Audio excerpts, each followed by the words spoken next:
আপা আপনাদেরকে দেখছি আপনারা এই জাতীয় প্রেস ক্লাবের সামনে বিগত কয়েকদিন ধরে অবস্থান করছেন।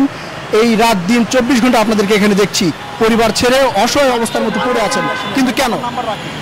আমরা মূলত হচ্ছে চাকরিতে আমাদের আবেদনের হচ্ছে যে সুযোগটা আমরা হারিয়েছি বিভিন্ন সময় বিভিন্ন বৈষম্যের কারণে।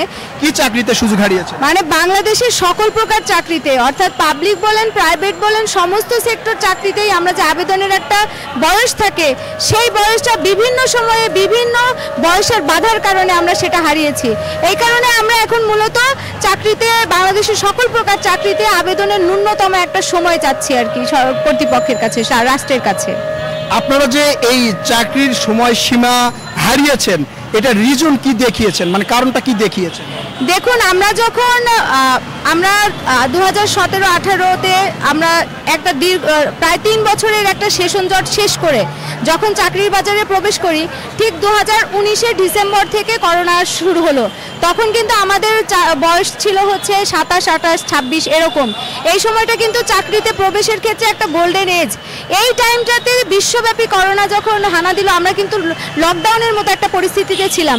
সেই সময়ে বাংলাদেশে শুধুমাত্র বিসিএস এর সার্কুলারটা বাদে কোনো প্রকার চাকরির সার্কুলার কিন্তু তখন হয়নি।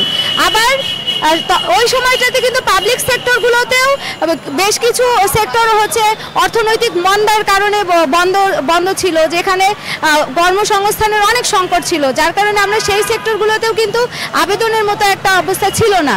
তো এই রকম করতে করতে যখন দীর্ঘ প্রায় 3 বছর মতো করোনা স্টে করলো, তারপর করোনা শেষ হলো, আমরা 30-এ প্রবেশ করলাম। এই টাইমের মধ্যে বিগত সরকার একটা প্রহসনের ব্যাকডেট দিয়েছিল। ব্যাকডেটটা দেওয়া হয়েছিল 2022-এর সেপ্টেম্বরে, অথচ সেই ব্যাকডেটটা কাউন্ট করা হয়েছিল 2020-এর মার্চে। তাহলে দেখেন 2.5 বছর অলরেডি শেষ, আর সেটা করোনাকালীন সময়, যেখানে কোনো সার্কুলার নেই। ওই টাইমটাতে ব্যাকডেট দিয়ে আমাদের অলরেডি তখন যে 30 পর্যন্ত যে এজটা সেটাও রয়েছে, আবার এরকম একটা প্রহসনের ব্যাকডেট দিয়েছে যেটার মধ্যে আগেই এজ শেষ হয়ে গেছে। তো এই 90 থেকে 94 সালের যে সকল শিক্ষার্থীরা, এরা কিন্তু এই ব্যাকডেটের সুবিধাটাও পায়নি সেভাবে। আবার হচ্ছে সেভাবে কেন, অনেকে আছে ব্যাকডেটের একদিন সুবিধাও পায়নি, অথচ করোনায় তার সম্পূর্ণ সব বয়সটা নষ্ট হয়েছে। করোনা পরবর্তী সময়ে কিন্তু প্রায় 1.5 বছরের মতো একটা সার্কুলার বন্ধ ছিল, মানে সারা দেশেই সার্কুলার বন্ধ ছিল।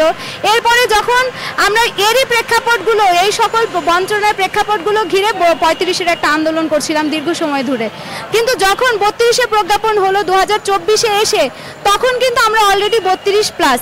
দেখেন এই যে আপনারা যে 35-এর আন্দোলন করেছিলেন, সে আন্দোলনে সবাইকে ঐক্যবদ্ধ দেখেছি।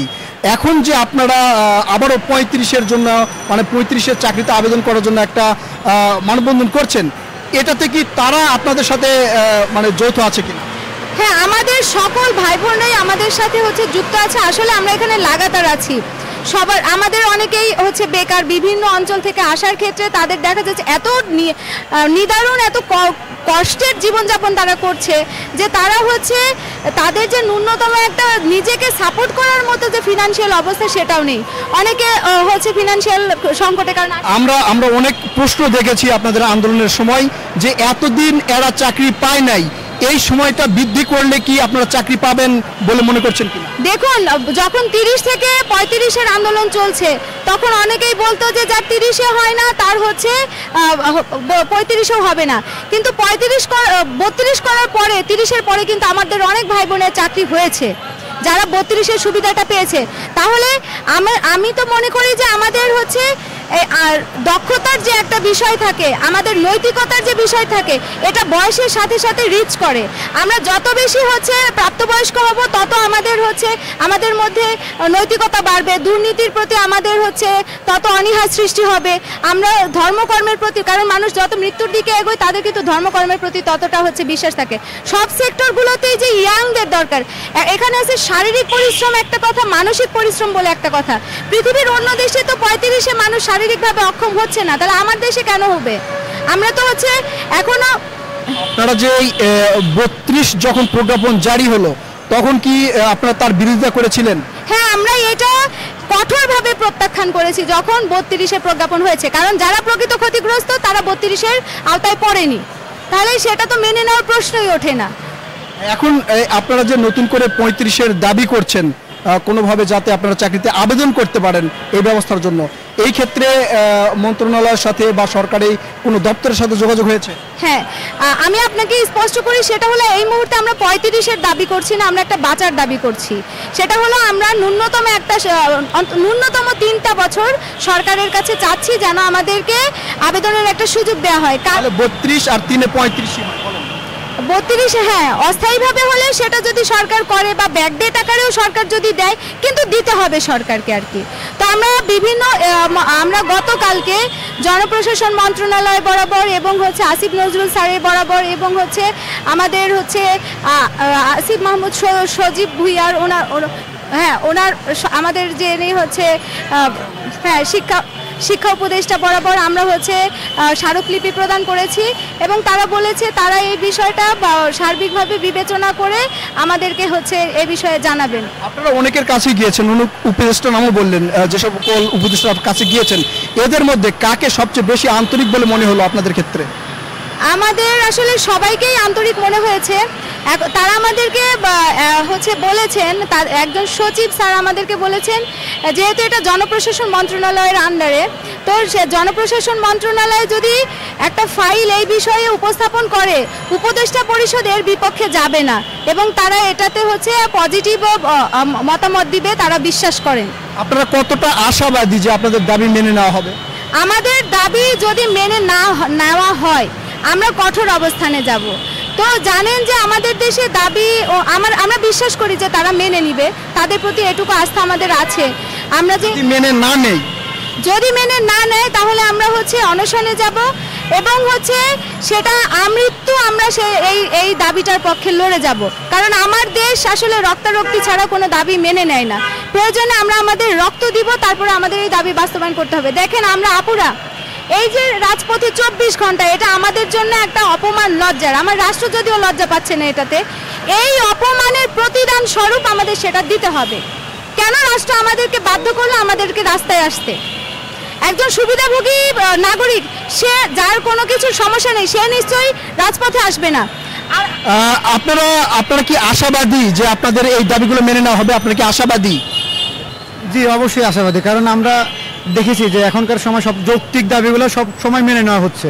এটা আগের সেই সরকার নাই যে যৌক্তিক দাবিগুলোকে ঝুলে রাখা হবে বা দমন নিপীড়নের সময়টা চলবে। এখন আমরা শতভাগ আশাবাদী যে আমাদের দাবিটা শীঘ্রই বা দ্রুতই মেনে নিবে। জি, যদি আপনাদের দাবি মেনে নেওয়া হয় তাহলে মোটামুটি সারা বাংলাদেশে আপনাদের সংখ্যা কত হতে পারে? যে আমরা যতটুকু জানি যে বেকার ছাত্র সমাজ 26 লাখ একটা জরিপে দেখা গেল। তো এই 26 লাখ সবারই উপকার হবে, যে আমরা এটা বিশ্বাস করি। মানে এর মধ্যে অনেকে হয়তো তাদের কর্মসংস্থান পাবে বলে আপনারা মনে করছেন? যে হ্যাঁ, অবশ্যই। আচ্ছা, এইটা কি যখন 32-এর প্রজ্ঞাপন করা হলো তখন আপনাদের সাথে বৈষম্য করা হয়েছে বলে মনে করেন কিনা? জি, অবশ্যই। এটা 100% এটা 32 হতে আমরা আমাদের উপরে প্রচুর বৈষম্য এবং 32টা আমাদের উপরে চাপিয়ে দেওয়া হয়েছে বলে আমরা বিশ্বাস করি। তো এখানে কারণ হচ্ছে যে আমরা আন্দোলন করছিলাম, সেই আন্দোলনটা নতুন না, এটা ফ্যাসিস্ট সরকারের আমল থেকে শুরু। আমাদের আন্দোলনের সামনে থেকে আমরা দেখছি যে জুলাই অভ্যুত্থান শুরু হয়েছিল এবং আমাদের এটার অনেকটা ঘটনা সেখানে ছিল। তো যাই হোক, এটা আমাদের সেই যে সময়টাতে ছিল, ওই সময়টাতে আমাদের দাবিটা যদি পূরণ হতো, 32 যদি তখন দেওয়া হতো আগের সরকারের আমলে, তখন আমরা মোটামুটি কাভার আপ করা যেত।